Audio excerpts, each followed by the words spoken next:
I'm Grainne, compulsive eater, and hi everybody. I weigh and measure 3 meals a day from the Cambridge GreySheet. I turn them over to my qualified GreySheet food sponsor. I don't eat no matter what. I eat what I've committed no matter what, and my abstinence is the most important thing in my life, with that exception. And my abstinence date is 9/16/94. It's just, I can't tell you the feeling I have in my stomach that there are people on this meeting looking at me who were there for that last day one that I had. The continuity in this fellowship is just astounding. It really is astounding and so nurturing. I wanted to start today by reading from the AA Big Book, which is GSA conference-approved literature as well as AA conference-approved literature. And it's from page 84 in chapter Into Action. And it says, and we have ceased, well, it actually doesn't say these exact words. I'm going to substitute a few words. And we have ceased fighting anything or anyone, even food. For by this time, sanity will have returned. We will seldom be interested in food. If tempted, we recoil from it as from a hot flame.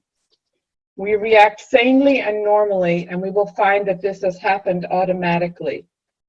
We will see that our new attitude toward food has been given us without any thought or effort on our part. It just comes. That is the miracle of it. We are not fighting it, neither are we avoiding temptation. We feel as though we had been placed in a position of neutrality, safe and protected. We have not even sworn off. Instead, the problem has been removed. It does not exist for us. We are neither cocky nor are we afraid. That is our experience. That is how we react so long as we keep in fit spiritual condition. And I was reading that the other day and I just thought, how did they know that that's what would happen to me after detoxing and getting abstinent on the GreySheet and working the steps, that food is no longer a problem. The number one problem in my life for 30 years, the thing that was like the dust cloud around Pigpen in the Charlie Brown cartoon strip, that dark cloud that I operated under for 30 years has been removed. And I don't take it lightly. Like, I feel the relief every day. And I'm aware that I need to follow a few simple rules to maintain it. And I have no faith that if I stop following those few simple rules, that I'll get to keep it just because. Like, I don't get to keep this position of neutrality and this freedom and this clarity. I don't get to keep it without working the program. And I find it really mysterious because there's a bird in the background making a lot of noise and not much I can do about it, unfortunately. He has an opinion on all of this. He's chattering away. There are GreySheeters. I know them, who have decades of abstinence, who don't go to GreySheet meetings, don't talk to other GreySheeters, don't go to GreySheet events, don't work GreySheet AWOLs or their steps with the GreySheet sponsor, don't do service in GreySheet, and they stay abstinent. And I have no faith whatsoever that would be my experience. I really do not believe that would be my experience. And I know it because at some point, and there's somebody on this meeting who probably remembers better than I, when I went to India for 3 weeks, by the end of the 3 weeks, when I hadn't been in touch with GreySheeters, I lost the motivation. I didn't remember why I needed to do this. I didn't remember how to do this. I didn't remember that I wanted to do this. And I found myself in front of non-abstinent food, like almost consuming it.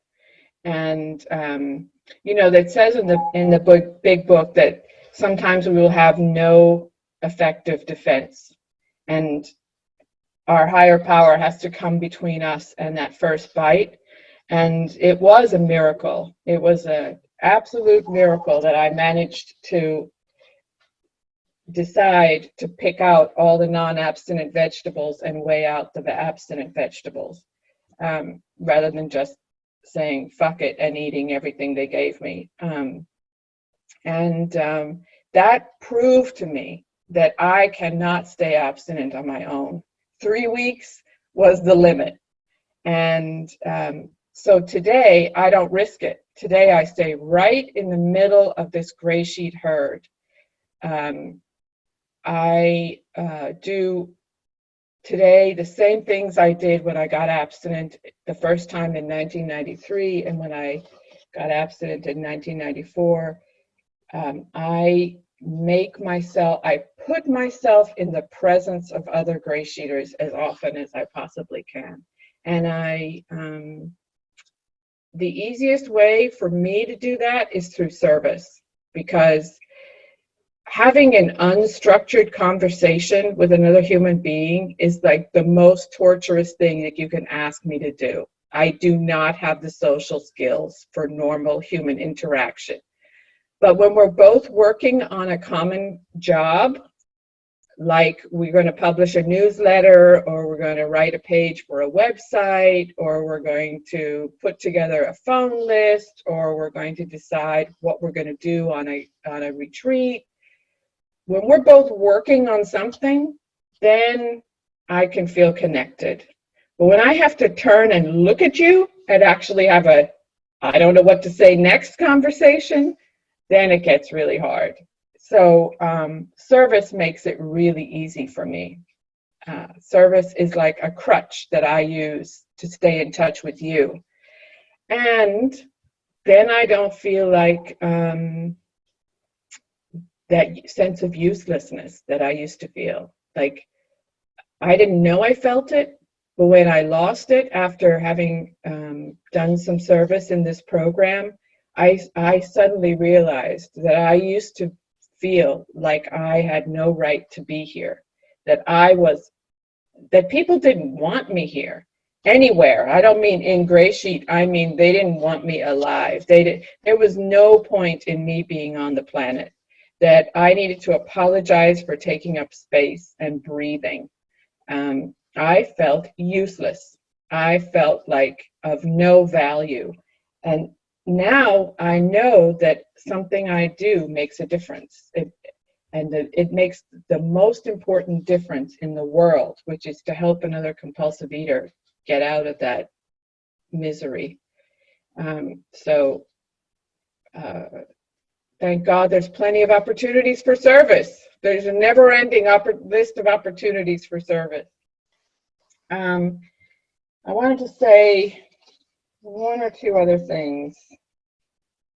The other thing that that's been really important to me being abstinent is that my first sponsor taught me that it was not a question of whether I was going to be abstinent, it's a question of how I'm going to be abstinent.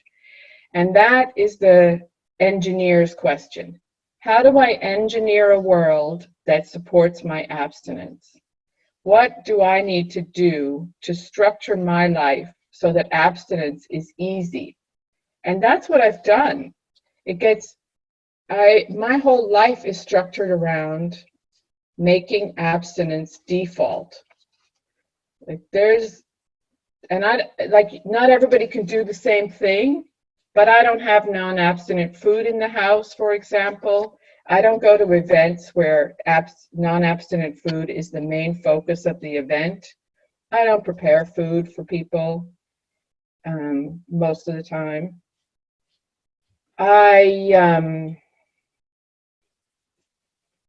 yeah, there's just tons of things that I've done that have been choices that I actively made that make life easier as an abstinent person.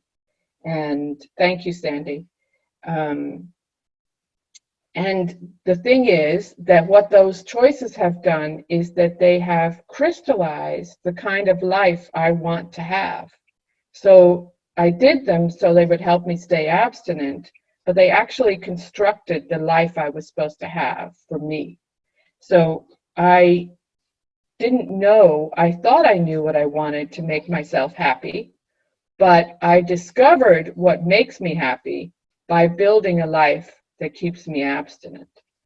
So abstinence has been the answer to all my problems, my social problems, my life goal problems, and of course, my eating problems, my food problems, which have been removed. And the thing that's going to take me out, I want to talk about what if I lose my abstinence. So obviously, if I don't stay in touch with other GreySheeters, all bets are off. That's been made crystal clear to me. But the other thing is that it's all about social pressure to me. I'm not going to pick up and break my abstinence over foods we avoid. The foods that we don't eat on the gray sheet are of no interest to me whatsoever right now. They're like the food I feed my birds. It has nothing to do with me. I don't think about them. I don't want them. I don't miss them. What's going to take me out is somebody's going to look at me sideways when I pull out my scale. Or somebody's going to raise their voice at just the right pitch when they say, "You're going to eat that?" Or somebody's going to say, "We really have to go home because it's time for you to eat dinner." Somebody's going to imply that I will be slightly less likable if I maintain my abstinence. And that will be enough. That could be enough. That's what I need to watch out for. That could be enough for me to say, "Oh, you're right. I don't really need to do whatever. Say no to that, say yes to this, go home, weigh this thing, eat that thing." So I have to be, what I need to be on guard against is my throwing away what works for me to make somebody else like me.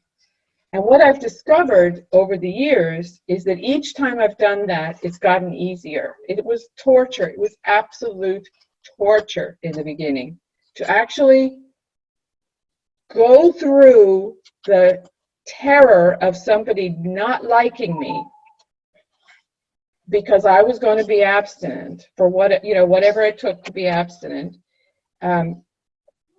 It gets less and less difficult. And the thing that I've always found on the other side, well, not always, because I haven't always had the conversation, but when I've had the conversation with that person later, they weren't thinking, "This girl's weird," or "I really don't want to be around her," or "Is she really making me do this? It's so inconvenient." They could have cared less. I was going to throw away my abstinence for imagining what was happening in somebody's head. So each time that conversation has happened, and I've realized how close I come to throwing away the thing that makes my life worth living because of what I've imagined in somebody else's head, it gives me courage to do it the next time. And I don't ever want to, thanks Sandy, I don't ever want to go back. I don't want to go back to hating my body, to getting in the shower and wanting to chop off parts of my body, to grabbing parts of my body and saying, "If only I could get rid of this," to running my knees into, crunching my knees into shreds, running too much. I remember when I went through exercise bulimia, which was a short year of my life, I was exercising 4 or 5 hours a day, and I could barely walk after my exercise sessions. So there's nothing healthy about what I do when I'm not abstinent. I don't want to go back to feeling like I have to apologize for breathing. I don't want to go back to completely treating everybody as an object in the way of me and the food. It's like, thanks, Sandy. Can you take me out to eat? No, get out of my life. That's basically how I treated people. So I'm so grateful to be a part of this fellowship. I'm so glad to be here. Thank you for asking me to qualify, and I don't eat no matter what.